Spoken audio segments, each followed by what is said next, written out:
Subscribe कीजिए आपके अपने YouTube channel education for CBSE को और बेल आइकन को दबाइए ताकि आप अपने लेटेस्ट वीडियो सबसे पहले देख सकें।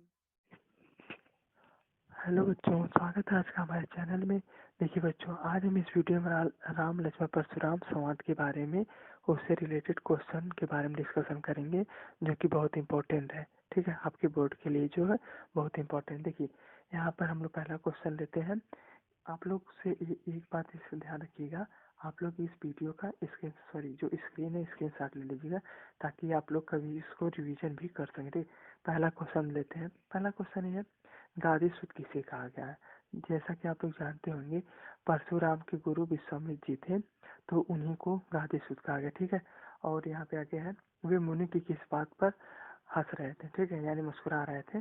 तो वे मुनि किस बात पर मुस्कुरा रहे थे, क्योंकि वो जो परशुराम जी थे, वो नहीं जानते थे कि जो राम और लक्ष्मण है वे एक साधारण बालक नहीं है, वे स्वयं भगवान के लिए स्वरूप है। ठीक है, और अनभिज्ञता थे, यानी अनभिज्ञ थे, नहीं जानने की वजह से इस और उन्हें अपना स्वर दिखाने के चक्कर में थोड़ा बढ़ा चढ़ा कर रहे थे, मैं तुम्हें फरसे से काट दूंगा। लेकिन वास्तव में भगवान थे, तो उन्हें इतना आसानी से कोई समाप्त नहीं कर सकता था। ठीक बच्चों, तो इसीलिए विश्वामित्र उनके सोच रहे थे कि अज्ञान जब जानेंगे तब उन्हें अपनी बात पर शर्मिंदा होंगे परशुराम जी। ठीक बच्चों, तो इसी कारण विश्वामित्र जी मुस्कुरा रहे थे। ठीक है बच्चों, आशा करता हूँ पहला क्वेश्चन समझ में आया।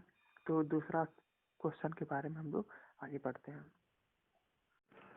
आपका अगला क्वेश्चन है, स्वयंवर स्थल पर जब परशुराम जी पहुंचे, तो उसे जो जैसे से धनुष तोड़ा था, उसको किस प्रकार उन्होंने हड़काया। ठीक है, तो यहाँ पर जो वहाँ ने जो जब वहाँ परशुराम पहुंचे, तो उन्होंने, देखिए उत्तर है। ठीक है, वहाँ पे जब परशुराम जी जब पहुंचे, तो उन्होंने हड़काया इस प्रकार की, अगर जिसने भी शिव धनुष को तोड़ा है, वह मेरा परशुराम के समान सहस्त्र बाहु के समान मेरा शत्रु है।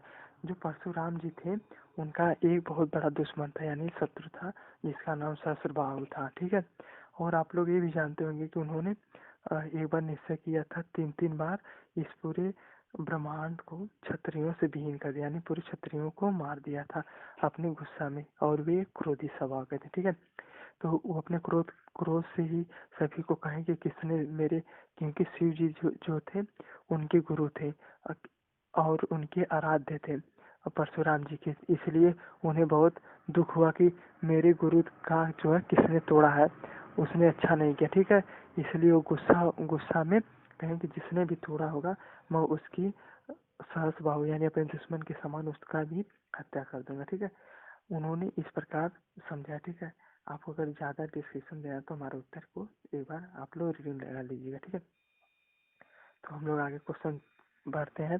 तो यहाँ पर पूछा, परशुराम की स्वभाव की क्या विशेषताएं रहे। ठीक है, देखिए परशुराम, देखिए जानते हैं पहला स्वभाव थे बहुत क्रोधी थे। ठीक है, पहला बहुत क्रोधी थे। दूसरा, जो निश्चय कर लेते थे वो जरूर करते थे। उन्होंने 3 बार निश्चय किया कि इस पूरे ब्रह्मांड को केवल ब्राह्मणों को दान कर दिया, तो उन्होंने 3 बार ब्राह्मणों को दान भी किया। ठीक है, यानी उनका मिला जुला कर स्वभाव जो है, एक तो पहला दृढ़ निश्चयी था, दूसरा अपने गुरु का सम्मान करते थे, और तीसरा क्रोधी थे। ठीक है, छोटी छोटी बातों पर गुस्सा हो जाते थे। ठीक है, और आप लोगों को कोई एक पॉइंट अपनी तरफ से भी लिख लीजिए। ठीक है, आशा करता हूँ। तो हम लोग अगले क्वेश्चन की तरफ मूव करते हैं। तो हम लोग बच्चों आगे बढ़ते हैं क्वेश्चन। ये क्वेश्चन बहुत इंपॉर्टेंट है। ठीक है, इसमें पूछा है कि साहस और शक्ति के साथ विनम्रता हो, यानी कोमलता हो, तो उससे क्या प्रभाव होता है। ठीक है, देखिए आप लोग भी जानते हैं कि राम जी के अंदर राम जी पुरुषोत्तम थे, यानी उनके अंदर, राम जी के अंदर सारे गुण थे। ठीक है, उनके अंदर कोई भी कमियां नहीं थी। और जो परशुराम जी थे, उनके अंदर भी तो गुण थे, लेकिन उनके अंदर एक कमी तो जल्दी गुस्सा हो जाता है, यानी वह विनम्र स्वभाव के नहीं थे। ठीक है, जिसके कारण वह बात बात पे जल्दी गुस्सा हो जाते थे, यानी उनके अंदर धैर्य की कमी थी।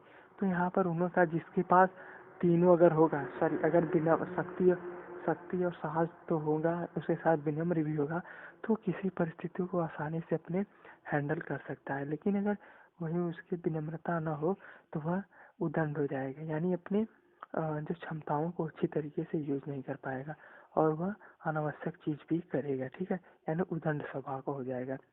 तो आशा करता हूँ ये क्वेश्चन भी आपको समझ में आया होगा। आप लोग स्क्रीनशॉट ले लीजिएगा एक बार, ठीक है। लास्ट क्वेश्चन है, ठीक है, लास्ट क्वेश्चन है, लक्ष्मण और परशुराम की शारीरिक विशेषताओं में क्या अंतर पाते हैं, ठीक है। आप लोग को हम बताते हैं लक्ष्मण और परशुराम के में क्या अंतर है बेसिकली, ठीक है, उन लोगों की विशेषताएं, चारित्रिक विशेषताएं ने। तो देखिए, लक्ष्मण जी शांत स्वभाव के थे।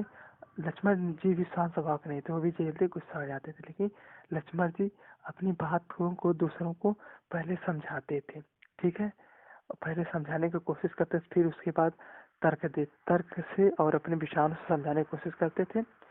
लेकिन जो परशुराम जी थे वह तुरंत गुस्सा हो जाते थे और अपने फरसे से उसका वध ही कर देते थे, ठीक है। और लक्ष्मण जी उतना क्रोधी नहीं थे, नॉर्मल क्रोधी थे, ठीक ठीक है। और वो जो लक्ष्मण जी थे उनके अंदर बड़ बोले यानी मतलब ज्यादा बोलने की आदत थी, ठीक है। उसके बाद क्या नाम से परशुराम जी हैं, परशुराम जी के अंदर अ, विनम्र स्वभाव तो था नहीं, लेकिन परशुराम जी में विशेषता थी, वह अपने कुल के लिए कुछ भी कर गुजरने की तैयार थी। इसीलिए उन्होंने 3 बार पूरी इस धरती को ब्राह्मणों के नाम कर दिया था, ठीक है। और वह अपने कुल को हमेशा ऊंचा दिखाते थे, ये भी थी उनकी एक चारित्रिक विशेषता।